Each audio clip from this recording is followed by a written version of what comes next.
Namastê! Antes de começar a aula de hoje, eu quero só fazer uma coisinha aqui rapidinho, tá, gente? Deixa eu pregar essa imagem aqui, porque eu acho que fica bonito, né, já que é yoga. Vou grudar aqui num durex e pregar aqui num pregador. Será que vai aguentar aqui? Peraí. Isso aqui não tá bom não, hein? Deixa eu pregar direito aqui. Bom, caiu. Paciência, gente. Esse pregador é uma porcaria, esse durex é uma porcaria. Não, Gerson. O problema não é do durex do pregador, o problema é que você está usando os instrumentos errados. Se você quiser fixar aquela imagem na parede, o que é o mais correto? Utilizar-se de um preguinho, né? E pendurar aquilo num preguinho. Então, através dessa representação muito simples, eu quero lembrar que muitas vezes a gente exige do yoga e qualifica ou desqualifica o yoga em função de algo que não está relacionado à sua proposta original. Como, por exemplo, o yoga é bom para me gerar um condicionamento físico suficiente, um bom condicionamento cardiovascular para ter mais rendimento, por exemplo, em exigências de resistência. Então a gente vai falar hoje do yoga, principalmente dos mitos relacionados ao yoga, que tem relação também com este nosso amiguinho, o coração. Nós sabemos que o coração aqui está dentro do peito, com a sua ponta, digamos, né, voltada para a esquerda, e ele tem funções que são de vital importância, e graças a ele estamos aqui vivos agora, esse coração batendo dezenas de vezes por minuto. Mas seria o yoga capaz de fazer o coração parar de bater? Seria o yoga capaz de, através das práticas de yoga, opostamente a essa ideia de fazê-lo parar, levar a frequência cardíaca a níveis muito elevados, que seriam os necessários para um bom condicionamento aeróbio cardiovascular? Então vou questionar esses mitos aqui agora. Primeiro, vamos lembrar essa história do coração parar de bater.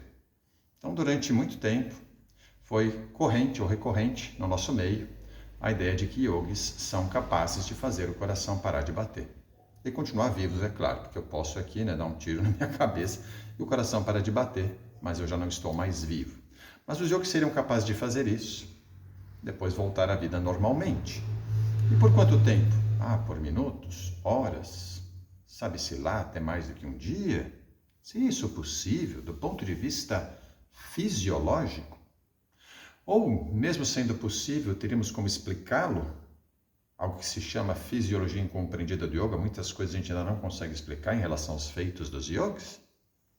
Então, a primeira pessoa que teve interesse em estudar isso com uma metodologia científica foi Thérèse Brosse, lá nos anos de 1930. Foi até a Índia. Então, uma pioneira, mulher, ocidental, indo para a Índia estudar cientificamente o yoga, lá na década de 1930, então, cerca de 90 anos atrás. E realmente, quando foi estudar, ela não constatou atividade cardíaca em yogis que alegavam fazer o coração parar de bater. Reforçando essa ideia de que os yogis eram capazes ou são capazes desse feito.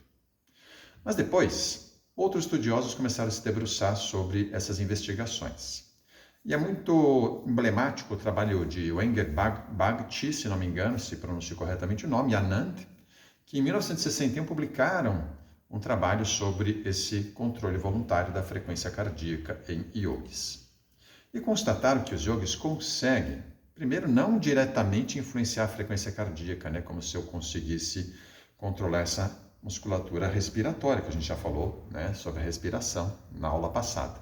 Então, eu consigo controlar a musculatura respiratória, por quê? Porque são músculos esqueléticos, voluntários. Mas o músculo cardíaco não. Eu consigo influenciar a atividade cardíaca de maneiras indiretas. E foi o que eles constataram. Que yogis que alegavam fazer o coração parar de bater, primeiro eles induziam em si próprios um estado hipometabólico muito pronunciado, como já falamos, e isso reduz tanto a frequência respiratória quanto a frequência cardíaca, o débito cardíaco. Porém, esses yogis faziam, pelo menos nos estudos evidenciados aí por esse grupo, uma manobra interessante. Eles succionavam o abdômen durante um bom período de tempo, e nesse período a frequência cardíaca diminuía muito mais. E caía para níveis que podem chegar a 9, 8 batimentos por minuto. Mas o que levou a eles essa pulguinha atrás da orelha e investigar melhor esse dado? O fato dessa manobra estar relacionada a essa queda vertiginosa, evidenciando que tem uma técnica por trás disso, não nenhum poder milagroso.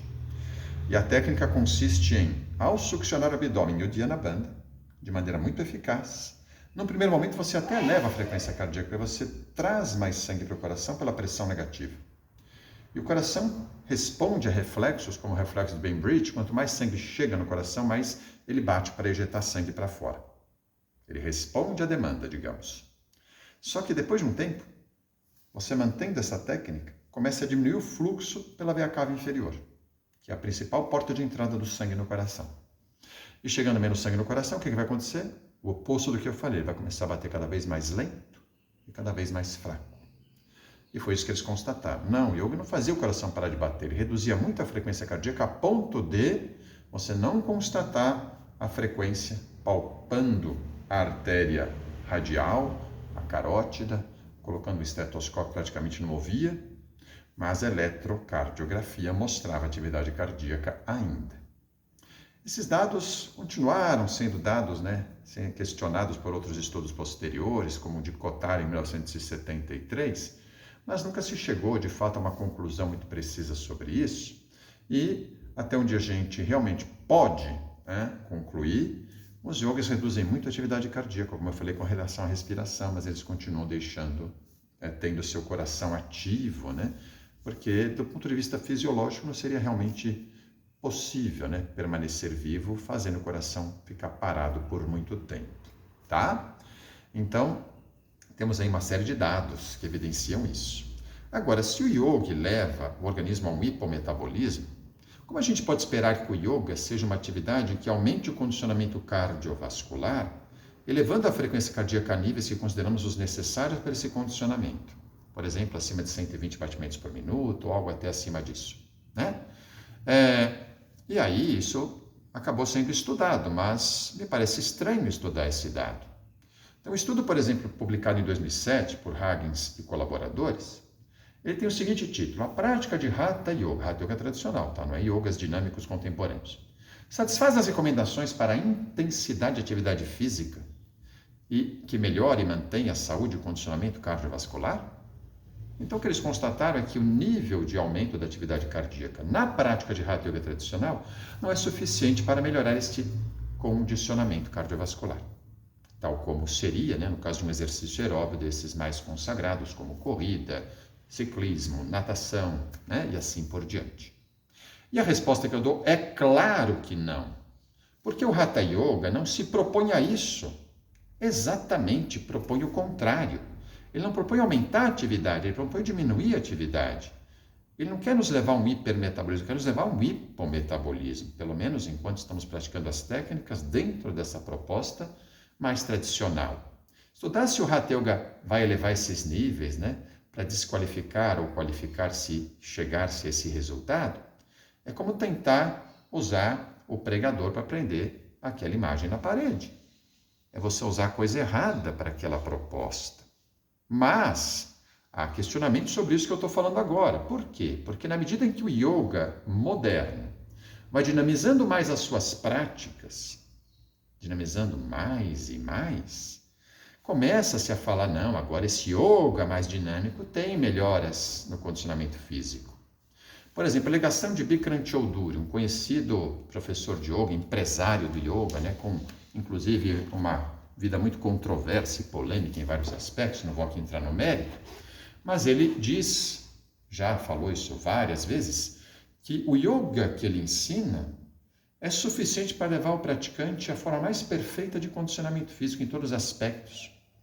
Não só flexibilidade, equilíbrio, força, mas também o condicionamento aeróbio, a resistência. Tá? Então, essa tendência do yoga ir de uma hipocinesia para uma hipercinesia com o tempo, pelo menos nas abordagens mais recentes, levou alguns pesquisadores a investigarem isso. Será que o Choudhury fala realmente tem sentido, faz sentido?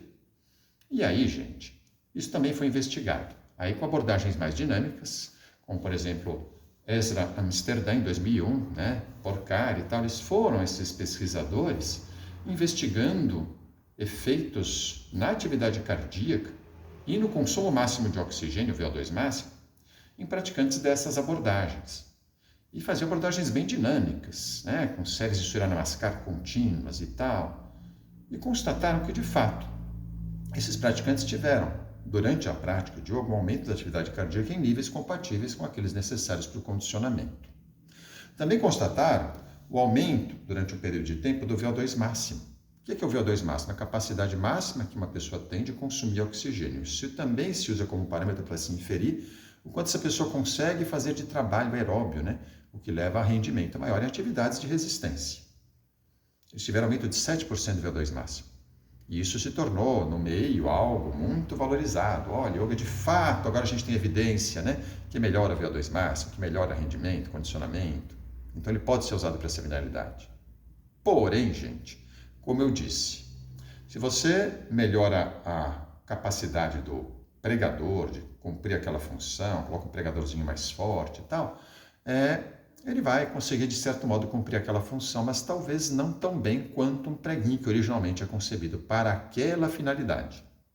E a mesma coisa eu falo em relação a isso aqui, preste atenção. Yoga, quando dinamizado, perde muitos dos seus aspectos ligados à sua proposta original, né? Mas traz outros ganhos, porém não associados àquilo que é o seu ponto forte, no meu ver, tá? E as atividades originalmente concebidas para levar esse condicionamento aeróbio acabam sendo muito mais eficazes nisso. Então, estudos semelhantes a esse do Amsterdã, do Porcari, feitos com atividades como corrida, natação, esqui cross-country, que são os praticantes do meio atlético esportivo que têm os maiores níveis de VO2 máximo, esses estudos mostram que essas pessoas, quando incluídas num programa dessas atividades, podem aumentar o VO2 máximo, depois de um mesmo período de tempo treinando, em até 50%, contra 7% do yoga. Então, a minha dica aqui é, dizer que yoga melhora o condicionamento físico de uma forma muito geral também é um mito, mesmo que você trabalhe com yoga bem dinamizado, tá?